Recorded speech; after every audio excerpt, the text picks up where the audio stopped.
1532. The Spanish find something terrifying. Not gold. Not weapons. Bundles of knotted string. Within decades, the men who read them would hang. Their secret dies with them. Rewind 300 years before Spanish boots touched Andean soil. The Inca Empire stretches 4,000 miles along the Pacific coast. 12 million people. Hundreds of ethnic groups. No written alphabet. No hieroglyphics. No symbols carved in stone. How do you govern something this massive without writing a single word? The answer hung from the belts of men called quipucamayocs, the knot keepers. These weren't simple scribes. They were walking databases. Human hard drives storing everything the empire needed to function. Tax records. Census data. Military inventories. Perhaps even histories and stories. All encoded in colored strings and strategically placed knots. But here's what still baffles researchers today. We've recovered nearly 1,000 quipus.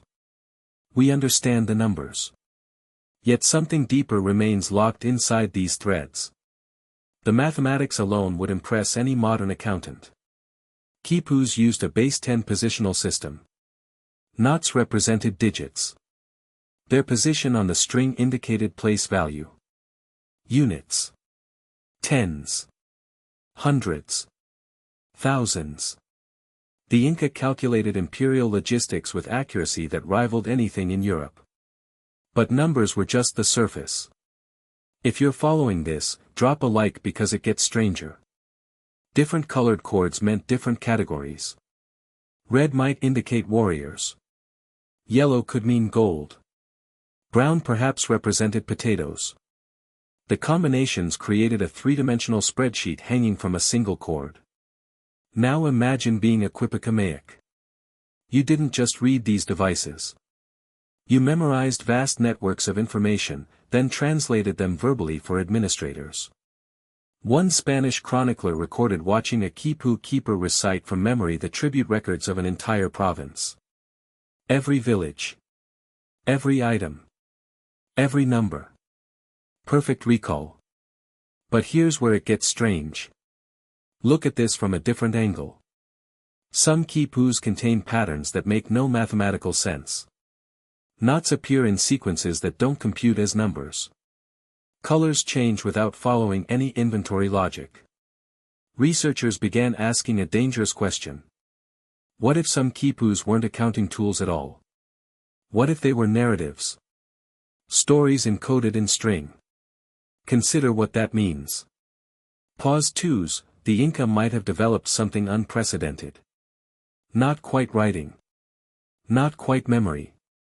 A hybrid system encoding complex ideas through touch and sight and trained interpretation. Harvard anthropologist Gary Urton spent decades analyzing quipu variations. He identified over 1,500 possible combinations of knot types, colors, and directions. That's enough complexity to create a true writing system. But the Rosetta Stone for quipus was never found. The men who could have explained everything were hunted down. What would you have done in their position? 1532. Francisco Pizarro captures the Inca Emperor Atahualpa.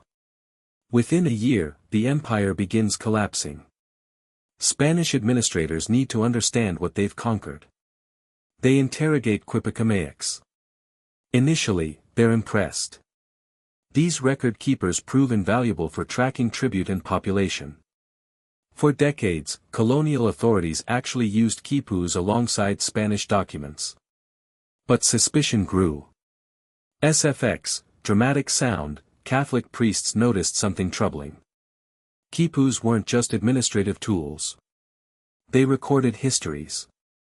Origin stories. Religious ceremonies. The colonial church saw threats hiding in every knot. If quipus contained pre-Christian beliefs, they were instruments of heresy. The Third Council of Lima in 1583 made the decision explicit. Quipus must be destroyed. Those who kept them faced severe punishment. But that's not even the darkest part. Subscribe if you want to know what happened next. The systematic destruction went beyond burning strings. Colonial authorities targeted the quipucamayocs themselves. Think about what these men represented. They were living libraries. Kill them, and centuries of accumulated knowledge dies instantly. Spanish chronicler Cristobal de Molina recorded watching Quipu keepers executed for refusing to convert their records to alphabetic writing. Some were offered clemency if they would teach Spanish scribes to read the knots. Most refused. Pause 2s, why? What secrets were worth dying for? This wasn't stubbornness. These keepers understood something crucial. Once knowledge transfers to foreign hands, it becomes foreign. Quipus weren't just records. They were identity. History. Truth itself encoded in a form only the initiated could access. The Spanish weren't asking for translation. They were demanding surrender. Here's something most people miss. Against all odds, some Quipus survived. In remote Andean villages, families hid their ancestral records for generations. In 1923, researchers discovered a cache in the village of Rapaz. These weren't museum artifacts. They were living documents, still consulted by village elders for water rights and land boundaries. The tradition had survived 4 centuries of persecution underground. Tell me in the comments if you've ever heard of this. Modern analysis has revealed tantalizing clues. Some quipus show evidence of corrections. Knots untied and retied. Information updated over time. Others bear what appear to be signature sequences. Unique knot patterns that might identify individual record keepers. SFX, dramatic sound, we're looking at some